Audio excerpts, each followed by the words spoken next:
ബീഹാറിലെ എൻഡിഎയുടെ വിജയത്തിന്റെ ആഹ്ലാദം പങ്കുവെക്കാൻ ആസാമിലെ ബിജെപിയുടെ ഒരു മന്ത്രി അശോക് സിംഘാൽ ബീഹാർ അപ്രൂവ്സ് ഗോബി ഫാമിംഗ് എന്ന ടൈറ്റിലോടുകൂടി എക്സിൽ പോസ്റ്റ് ചെയ്ത ഒരു ചിത്രമാണ് ഇപ്പോൾ നിങ്ങൾ സ്ക്രീനിൽ കാണുന്നത്. ആസാമിലെ ബിജെപിയുടെ മന്ത്രി പറയുന്ന ഗോബി ഫാമിംഗ് എന്താണെന്ന് നിങ്ങൾക്കറിയുമോ?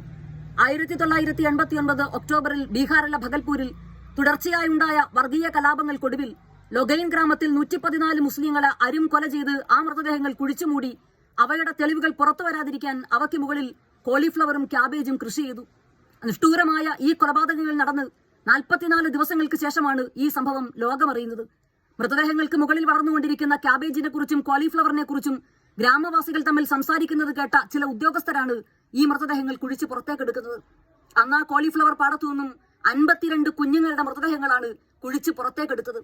എത്ര ഭീകരമായ ഒരു സംഭവമാണ് എന്ന് നിങ്ങൾ ചിന്തിച്ചു നോക്കണം.